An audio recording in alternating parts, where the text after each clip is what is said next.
Ish presidenti Ilir Meta është ofruar të jap informacione në lidhje me ngjarjen e 21 janarit, të cilat sipas avokatit të tij përfshin të dhëna që ai ka marrë në prag të protestës së opozitës nga burime të huaja. Meta pretendon se shërbimet të huaja i paskan thënë se protesta do të jetë e dhunshme dhe se nuk përjashtoi skenari i vrasjeve. Është era e parë që ish presidenti e thot diçka të tillë. Nuk e tha në momentin kur dha dorëheqjen nga posti i ministrit, as kur ndodhen vrasjet dhe as më vonë, kur shumica e djathtë nisi hetimin e atij që u quajt grushti i shtetit i 21 janarit. Që njëri ndër protagonistët, tashmë në burg të 21 janarit, të dalë pas 15 vitesh e të ofrohet për informacione të reja në lidhje me ngjarjen, ky është një fakt që tingëllon më shumë si një goditje me efekt të tij, për të tërhequr vëmendjen publike nga izolimi ku ndodhet, sesa si një kontribut i ri në dosjen e trashë të vrasjeve në bulevard.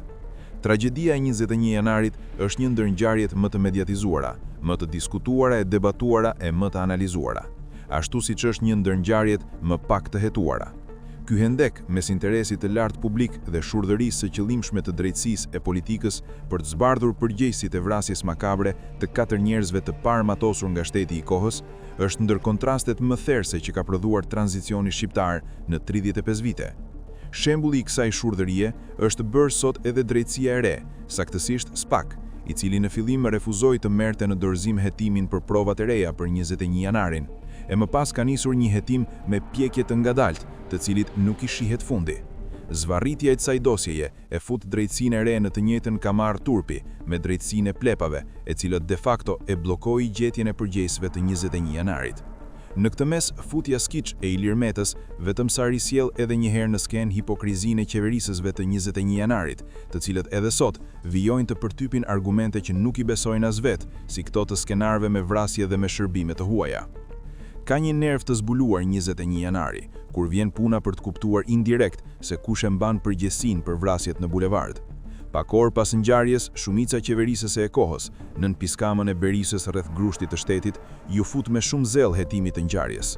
Qëllimi madhor, të gjejmë rrënjët e puçit, autorët, nxitësit, skenaristët, regjisorët dhe aktorët me figurantët më të parëndësishëm. Me një fjalë, të zbulojmë para shqiptarëve myndzyrën që ishte përgatitur, makinat me dinamit të parku rinia, çadrat pistole, thikat me helm dhe natyrisht edhe një grusht gazetarësh puçiste anash për ta bërë edhe më të besueshme teoremën komike të doktorit. Punoi 2 vite ky komision duke marrë në pyetje gjithë hierarkinë e shtetit, minus presidentin Hor dhe krye prokuroren Lavire. Parakaluan në komision Berisha, Topali, Basha dhe një dyzinë tjetër zyrtarësh të lartë. Pas vitit të parë të hetimit, pra në 2021, komisionit në fjalë ju zgjat edhe një vit tjetër mandati hetimit. Javët e muajt kaluan e ajo zyrë me deputet të gjithë juriste e disa edhe ish ministra drejtësie nuk filtronte asnjë re. Merren honorare për të zbardhur puçin, por puç nuk dukej askund. Retorika politike ndërkohë nxorte flake akuzat shkëmbeheshin sa nga njëra anë në tjetrën. Megjithatë, në fund të 2 viteve, ky grusht burrash plot dije nga jurisprudenca e me kartovizita për të pasur zili, nuk qullosi dot gjë.